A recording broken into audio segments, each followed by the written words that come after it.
Borderlands 3 has 4 different Vault Hunters to choose from, with no current plans to add new ones according to Gearbox. Each of the Vault Hunters all have their own dynamic playstyles, which is what makes the game so replayable. Keep in mind, each Vault Hunter is great in their own way depending on how you want to play them. There isn't necessarily a bad, playable character. Ranking the Vault Hunters is tough because it really depends on the player and the powerful gear they can acquire.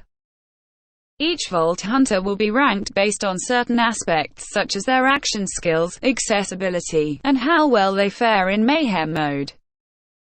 As stated before, each Vault Hunter is worthy of playing and you owe it to yourself to use them all. Given the right gear, they can all be unstoppable. Still, certain Vault Hunters can utilize that gear much better than others with their skills. Here are the 4 Vault Hunters in Borderlands 3. 4. Zane the Operative. Zane is the operative class and most of his skills require a more tactical approach to combat.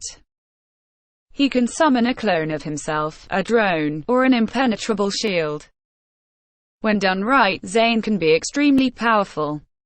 The only issue is that he's the least accessible of all the Vault Hunters. The other 3 classes have pretty straightforward skills that you can get the hang of. Zane, however, requires a bit more work to get his full potential, specifically stacking up his kill skills. His kill skills buff so many stats such as fire rate, damage, movement speed, and just about anything else you can think of.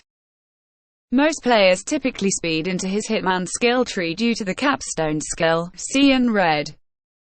This allows Zane to automatically activate every kill skill after using his action skill.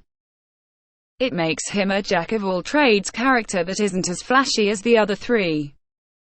Zane should be given a chance but he's reserved for the more experienced players. 3. FL4K the Beastmaster. FL4K is the Beastmaster class who always has a pet companion by their side at all times.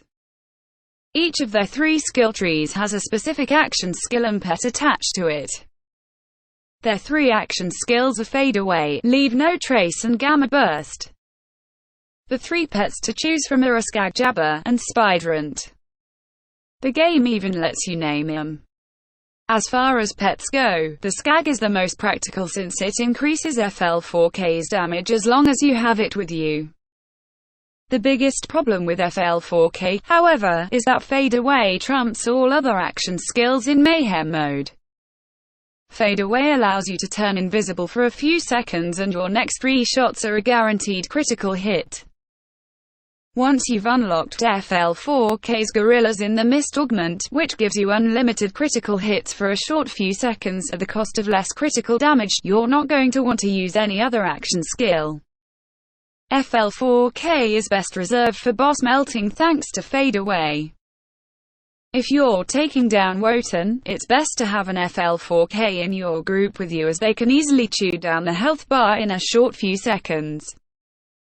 To some, FL4K is the best Vault Hunter in the game, which is understandable considering Fade Away can be super overpowered. It's just that Fade Away is the only reason to play FL4K in Mayhem mode, giving you fewer options altogether. 2. Amara the Siren.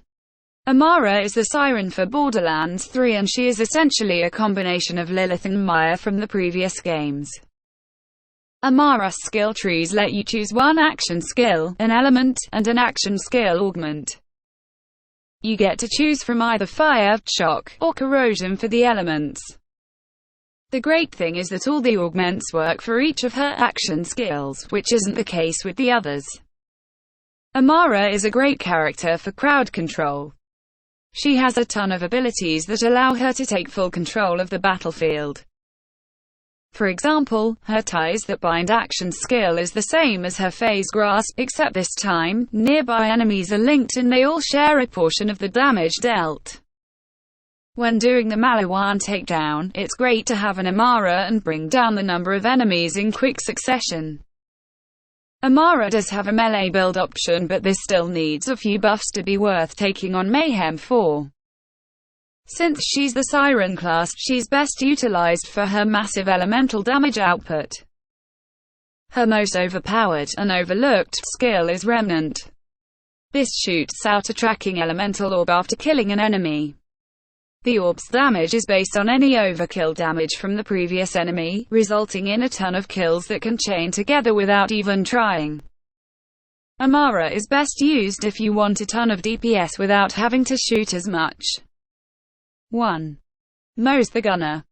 For players who just want to blow everything up, then Mose the Gunner is the perfect option. She's also just the most fun to play. At initial release, Mose wasn't as powerful since her Iron Bear mech didn't scale well in Mayhem mode. Thanks to recent updates, Iron Bear's weapon damage is insane, being able to melt bosses in Mayhem 4 easily. Iron Bear is both a defensive and offensive tool to use in combat. If you're close to death, you can easily hop into Iron Bear and avoid it completely. Each of her skill trees is worth using. That being said, most players love to spec in both her Bottomless Mags and Demolition Woman trees. Both of those tree names pretty much explain what they specialize in. Bottomless Mags gives Mose so much ammo regeneration, and Demolition Woman is just splash damage galore. If you've ever wanted to have your grenades to critical hits, then you need to get her Pull the Holy Pin skill, which gives grenades a 30% of landing a critical. If you have one that spams multiple grenades, then each of those also has a chance, leading to some satisfying and explosive results. Overall, Mose is probably the best among the four since she's best at mobbing and bosses, whereas the others typically specialize in one or the other. She's just an absolute blast, pun intended, to players, especially for newcomers to the franchise. Her skills don't require as much preparation and strategy compared to the others. Also, who doesn't love jumping into a mech?